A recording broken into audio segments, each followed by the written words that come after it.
ಅಣ್ಣ ಒಂದು ಸಿಗರೇಟ್ ಕೊಡಣ್ಣ. 1 ನಿಮಿಷ ಅಪ್ಪಿ ಕೊಟ್ಟೆ ತಗೋ. ಎಷ್ಟಣ್ಣ? 20 ರೂಪಾಯಿ. ತಗೊಂಡು.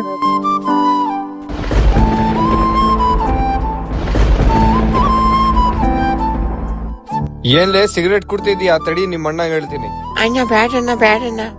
ಹಲೋ ಹಲೋ ಪವನ್, ಹಲೋ, ಬೇಗ ಇಲ್ಲಿ ಬೇಕರಿ ಬಗ್ಲಿಕ್ ಬಾ. ಬರ್ತಿದೀನಿ ಸೈಫ್. ಅಣ್ಣ ಏನಾಗಿದೆ ಅಣ್ಣ? ನೋಡ್ ಪವನ್, ನಿನ್ ತಮ್ಮ ಸಿಗರೇಟ್ ಕುಡ್ತಾ ಇದ್ದಾನ. ಲೇ ಹೆಂಗು ಕಲ್ತಿಲ್ಲ ಸಿಗರೇಟ್ ಕುಡಿಯೋದು? ಅಣ್ಣ ಮೊನ್ನೆ ನೀನೇ ಕುಡ್ತಿದ್ದಲ್ಲ ಅಣ್ಣ ಸಿಗರೇಟು. ಅಣ್ಣ ನನಗ್ ಒಂದ್ ಸಿಗರೇಟ್ ಕೊಡು, ನನ್ ತಮ್ಮಗ್ ಒಂದ್ ಕೆಟ್ ಕೊಡು. ಸರಿ ಅಣ್ಣ ತಗೋ.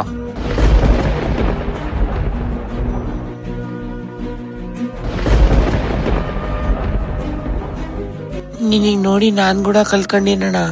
ನೋಡಿಯಾ, ನಿನಗ್ ನೋಡಿ ಅವ್ನ್ ಕೂಡ ಸಿಗರೇಟ್ ಹೊಡೆಯೋದು ಕಲ್ತ್ಕೊಂಡನ. ಅದಕ್ಕೆ ಪವನ್ ನೀನ್ ಕೂಡ ಸಿಗರೇಟ್ ಹೊಡೆಯೋದು ಬಿಟ್ಬಿಡು. ಸರಿ ಅಣ್ಣ. ದಯವಿಟ್ಟು ಯಾರನ್ನ ಇಂಥವ್ರು ಹುಡುಗರು ನಿಮ್ ಅಂಗಡಿಗೆ ಬಂದ್ರೆ ಪ್ಲೀಸ್ ಸಿಗರೇಟ್ ಕೊಡ್ಬೇಡಿ. ನಾನು ಮಾಡಿದ್ದು ಸರಿನಾ ತಪ್ಪ ಅಂತ ಕಮೆಂಟ್ ಮಾಡಿ. ಈ ವಿಡಿಯೋ ಏನಾರ ಇಷ್ಟ ಆದ್ರೆ ಚಾನಲ್ ನ ಸಬ್ಸ್ಕ್ರೈಬ್ ಮಾಡಿ.